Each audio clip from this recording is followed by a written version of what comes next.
Hi, my name is Jessica Rich, and I am a life and leadership development coach. My channel, we talk about a little bit of everything, whether that be women who are career focused, who are wanting to develop and become leaders in corporate America, or are entrepreneurs, want to really learn how to lead people and also enhance some of their communication and relationship building skills. We talk about those things on the channel, but we also talk about a little bit of everything else: self-love, self-care, health and wellness, my company Getting Finer, also being single, relationships. I also have some videos from my podcast, Leaving a Rich Legacy, also that I upload here. So we talk about a little bit of everything, but it's all about helping women become a better version of themselves. So let's talk about how women can really focus on self-love going into 2023. This can apply for men, but my focus is for women to help them become a better version of themselves. Let's talk about a couple things. So first, put yourself first. So important to put yourself first. We feel guilty because we've been conditioned to really focus on others. So reflect on 2022. Have you poured into yourself this year? If there's anything that you could do differently, right? I don't want you to look at it as a mistake. I don't want you to regret anything, but really think about yourself, self-love and self-care.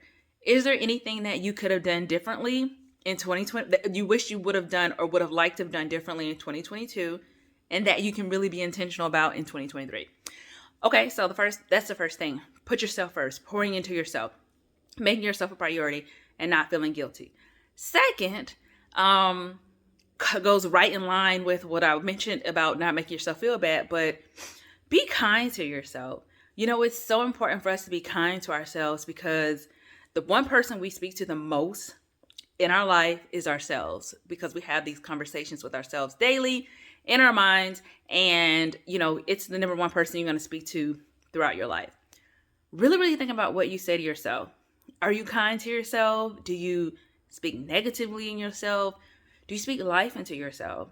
When you're working on something, do you always look to the negative, or do you focus more on the positive and the power of the tongue, right? Are you speaking life into whatever it is that you want? Also, outside of being kind to yourself, the third one is embrace the moment and where you are in this season. But not only that, every day. Every day is a journey.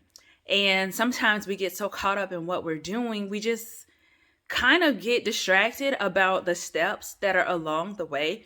I just spoke to a mentor last week and they were like, do you have a kudos journal? And I was like, no, I usually have a folder where I just drag things to it in Outlook. And she said, no, you need a kudos journal. And then you can write things next to it so you can kind of talk about how you were feeling. Nothing long, but I was like, oh, okay, that's good. That will help me also to really enjoy the moment and not get ahead of myself. All right. The fourth thing is, identifying your passion and your purpose. Like, what are you called to do? Is it aligned with what you're currently do? Can you tie them in together? If not, can you create I say a hobby, but can you make time for it outside of your 9 to 5 or whatever you're committed to? Maybe you are a housewife and you can really focus on your passion and your purpose. And that also is a part of self-love because you're doing something you love and you enjoy. Some people have a job that they do not enjoy. And I love that Les Brown, when I was listening to one of his videos, and I'm not sure if it's his original quote, but talk about like, there's so many ideas and dreams that go to the grave with us. And if there's something that you're passionate and your purpose, you have a purpose for, don't sleep on that. And don't wait until your kids get 18. And don't wait until you finish school. And don't wait. What can you do to incorporate that now? So that's the fourth thing. And then the fifth thing is you can't control everything. You have got to recognize that you cannot control everything. I might be speaking to myself here, but it's okay to surrender what is outside of your control. I'm sure you all have heard it. I love to say it in the workplace. I like to actually spell it out so we can talk about it. Control the controllables and the non-controllables. You have to look and see, okay, what type of impact you can have on them, But then you have to release the guilt and the attachment and the fear and the stress that comes with the things that are so outside of your control.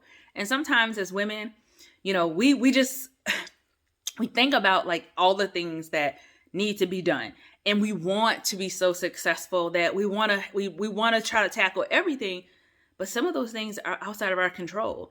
And if it's outside of our control, a part of self-love is surrendering that and realizing you can only control the controllables, what's outside of your control.